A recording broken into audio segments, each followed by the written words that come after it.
Tonight's bedtime story is called The Execution of a Singer-Songwriter, and if you're a singer-songwriter and you want to take it as a cautionary tale, just make sure you're getting the right warning.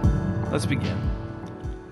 Though he had never considered himself the voice of dissent, or even a voice of dissent, really, Glen realized, upon being arrested and condemned to death by firing squad, that he was, in fact, the voice of dissent. In court, the judge, or whoever the man who had condemned him to death was, had specifically referenced Glen's song Growing Down as the one that had sealed his fate. Glen had said, "Really? Growing down? What's detrimental to the state about growing down? It's about, well, basically, if you really want to, sum it up, it's about..." Then a guard had plunked him on the head with the butt of a handgun and told him to keep silent. The judge had paused to make sure Glen was going to keep silent and then said, "Your execution will take place tomorrow at dawn." Glen was tempted to complain, but he could tell the guard was really hoping he would say something, so he didn't. Later, lying on the bunk in his cell, Glen thought through the lyrics to Growing Down again and again, trying to figure out which of the lines were the damning ones. It was a real puzzler, that was for sure. He wished that if he had to be executed for one of his songs, that it would be for a bolder, more subversive statement, and not for a song about his diminishing interest in silly romance that his oppressive, overly sensitive government had misinterpreted. So now the question became how to approach the execution. More specifically, which of his songs should he be singing as the bullets riddled his body?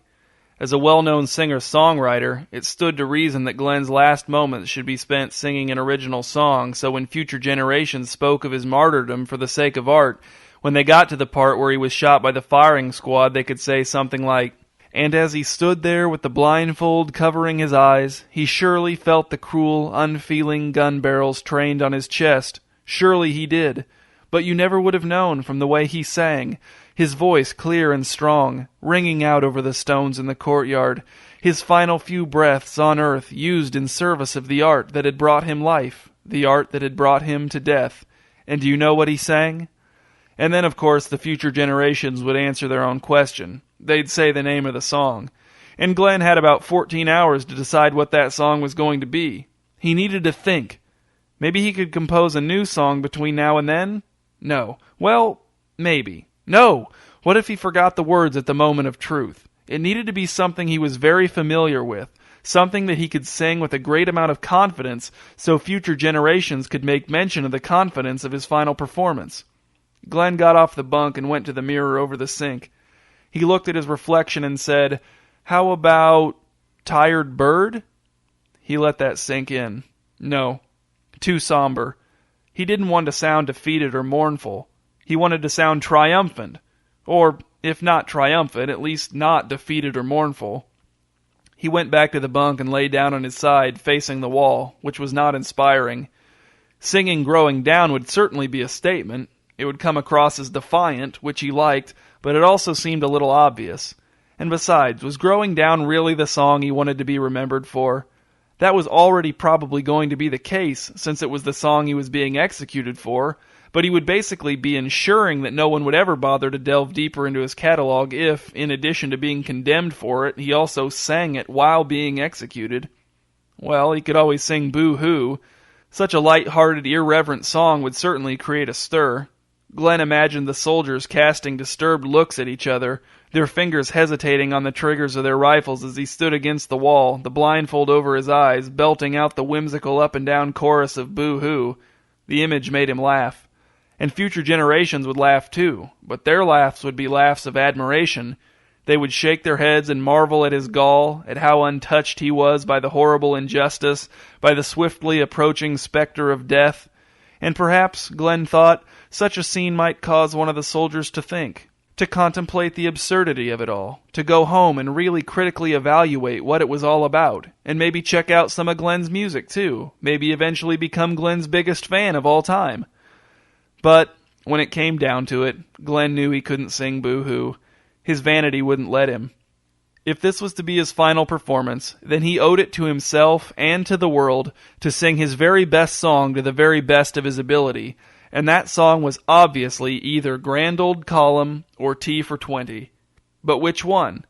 Grand Old Column was probably the best example of Glen's extraordinary lyricism, but T for 20 was the best melody he'd ever written, and he suspected that he probably wouldn't have time to get to the real heart of Grand Old Column's lyrics before he got shot. Besides, it's not like T for 20's lyrics were bad. On the contrary, they were good. Very good. Maybe even as good as Grand Old Column's. Oh, who was he kidding? Grand Old Column was his best song. There was no way around it. It was the only choice.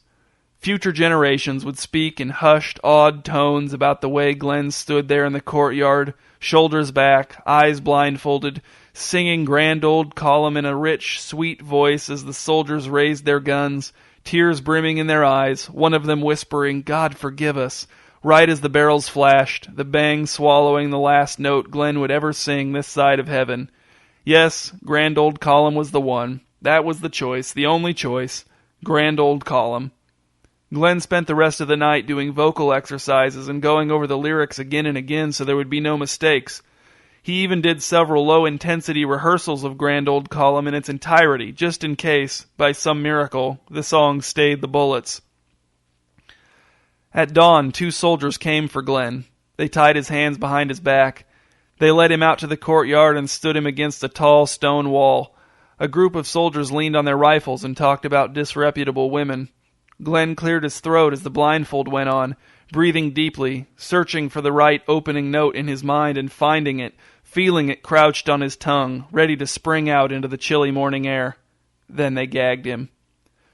If they had been questioned later about Glen's final moments, which they weren't, none of the soldiers in the firing squad would have said they saw anything artful or memorable in the clumsy, shuffling dance he performed in the few seconds that it took their commanding officer to shout, "Ready! Aim!